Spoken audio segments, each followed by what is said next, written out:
Communication, marketing, recrutement. Vos besoins ont des solutions vidéo avec Décideur TV, le studio.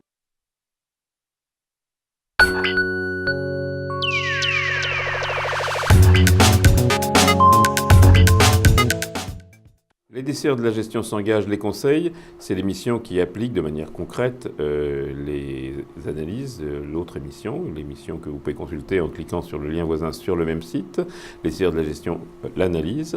Nous appliquons justement les analyses et ses conclusions, et cette semaine dans un genre assez original pour cette émission en tout cas, qui est sur les valeurs africaines et le concept de l'investissement en Afrique. Je suis avec Marc Amgeng, qui est le gérant de F comme Africa.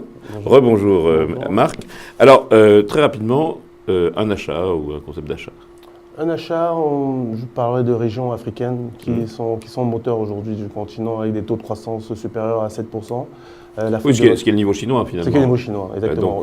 C'est ce qui est le niveau chinois.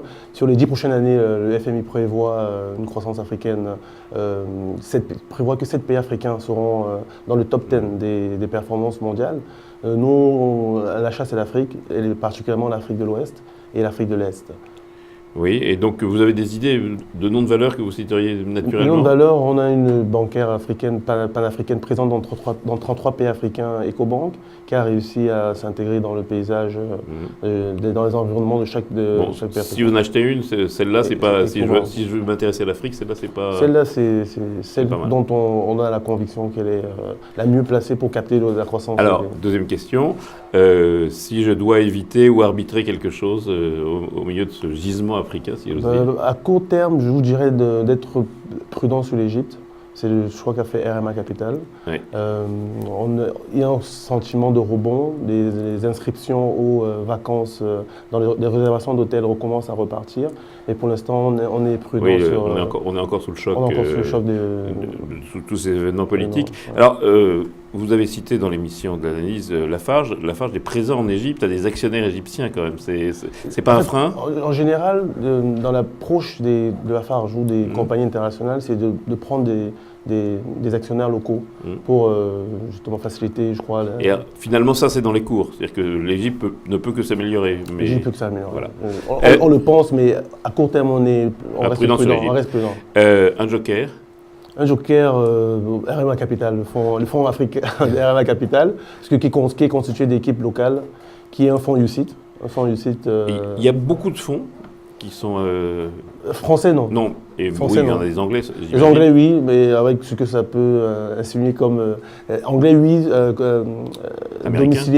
domiciliés dans des paradis fiscaux. Oui, dans les paradis fiscaux. Bon, ce que ça peut indiquer... Et dans le pays où il y a quand même une épargne qui est plus importante, qui est l'Afrique du Sud, il y a des fonds spécialisés. Afrique, j'entends pas seulement Afrique du Sud. La plupart, 80% de leurs fonds ont une grosse poche Afrique du Sud. C'est ce qu'ils connaissent. Mieux. Aujourd'hui, nous, on est un acteur local, présent sur tout le continent, via notre réseau BMCE, présent dans 18 pays africains. On a une très forte équipe dotée de 4 gérants ayant un track record assez confirmé. Et on est aussi assisté par un conseil de supervision d'imminents décideurs. Et donc, à l'intérieur de ce fonds, vous êtes plus action, plus obligation? On est plus action, un fonds action. C'est un fonds action. On a le droit d'aller jusqu'à 40%. Et là, vous êtes en taux, vous êtes à quel niveau actuellement? Aujourd'hui, on est à 80% action. 80%, 80% voilà. action, voilà. 80%. Ce sera le mot de la fin. Marc Amgeng, merci beaucoup. Merci. Rendez-vous la semaine prochaine, même heure, même endroit.